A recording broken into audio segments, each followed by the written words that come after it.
तो बिहार के जितने भी पेंशनधारी थे उन सभी के लिए बहुत बड़ी गुड न्यूज निकल करके सामने आ रही है। जितने भी पेंशनधारी है, या वो वृद्धा पेंशन हो या विधवा पेंशन हो या फिर विकलांग पेंशन हो, जिनका भी पेंशन 3 महीने से नहीं मिल रहा था, उन सभी का यह पेंशन रिलीज किया जा रहा है। उन सभी के लिए जो फंड है वो अलॉट कर दिया गया है।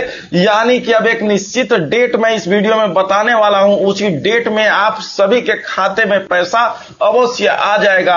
हाँ, मैंने जो भी पिछले वीडियो में आप सभी को बताया था कि अगर नाम का गड़बड़ी है तो आप नाम उसमें ठीक करा ले, या फिर अगर आपने केवाईसी नहीं कराया है तो केवाईसी करा ले।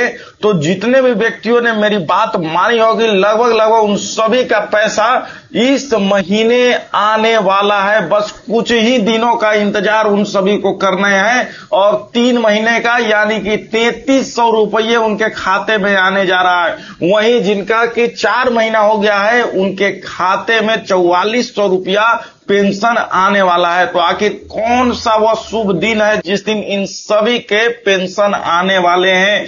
और अभी भी जो छूटे हुए लोग हैं जिन्होंने मेरे पिछले वीडियो को नहीं देखा, उन सभी के लिए पहले मैं ब्रीफ कर देता हूं कि क्या क्या अपडेट कराना था तब पैसा आता।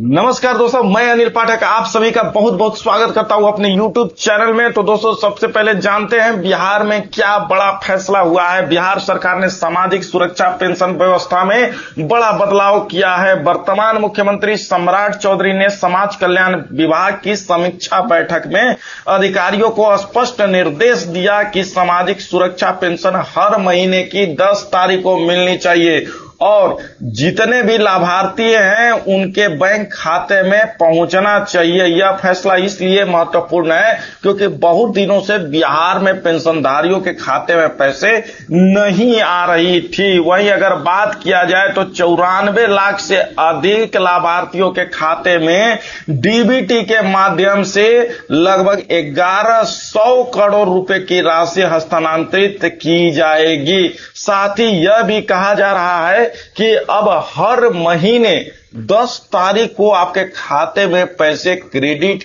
किया जाएगा।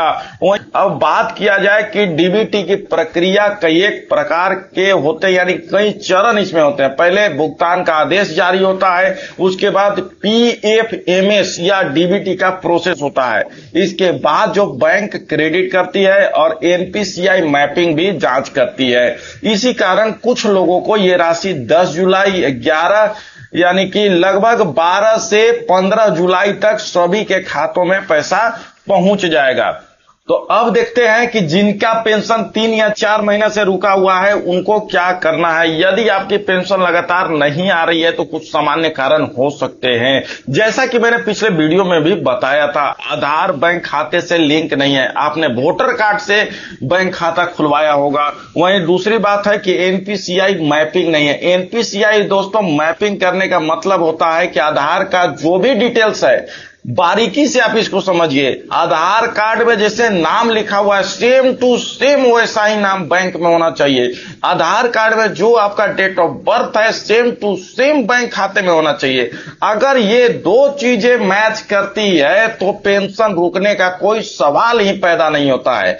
ये 2 चीज जरूर होना चाहिए। वहीं मैं बार बार कह रहा हूं कि आधार में और वोटर में ये डेट ऑफ बर्थ और नाम, ये दोनों भी 100% मैच आपको करवाने होंगे। अगर ये 2 दस्तावेज आपने सही करवा लिया तो आप निश्चिंत रहें, आपको पैसा कहीं नहीं रुकने वाला है। मेरा चैलेंज है। वहीं अगर बात किया जाए कि बैंक खाते, बहुत कोई ऐसा करते हैं कि एक रुपये निकाल लेते हैं, क्योंकि बहुत सारे लोग हल्ला उड़ा देते हैं कि बैंक खाता में पैसा रखेगा तो कट जाएगा। पैसा कैसे कटेगा भाई? पैसा कटने का सवाल ही पैदा नहीं होता है। कारण कि 60 साल से प्लस जितने भी लोग हैं उनका जो है सो एगो बीमा होता है, तो वो कटता है 436 रुपया। वो आपको कटेगा नहीं। आपको जब भी बीमा का राशि भी कटेगा तो 20 रुपया कटेगा, ठीक है। तो ये जो होता है एक्सीडेंटल बीमा, एक तरीका से इसको कहा जाए, PMJJBY इसका नाम है। तो वो आपको होता है जिसका 20 रुपया कट सकता है। इससे अतिरिक्त आपको कटने भी नहीं जा रहा, इसलिए निश्चिंत होकर आप बीमा करा भी सकते हैं और पैसा छोड़ भी सकते हैं। तो 100 से 200 रुपया कम से कम आप खाता में रखिए। अगर 200-500 खाता में नहीं रखिएगा तो हो सकता है कि खाता इनएक्टिव हो जाए। अब बात करते हैं कि केवाईसी का सत्यापन लंबित है। बैंक मैनेजर साहब आपको कह दिए कि सब ओके है, लेकिन हो सकता है कि कोई वो प्रोसेस उनसे छूट गया हो, तो आप जा करके उनसे जरूर मिले।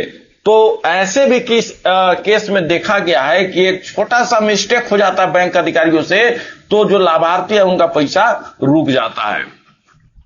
तो सबसे पहले आपको क्या करना है कि बैंक जाकर आधार लिंकिंग की पुष्टि करें, पासबुक को अपडेट कराते रहें, बैंक से एनपीसीआई मैपिंग की जानकारी जरूर लें, और अगर कुछ भी आपको प्रॉब्लम होता है तो संबंधित पंचायत में आप जाइए। पंचायत से काम नहीं बनता है तो प्रखंड में जाइए।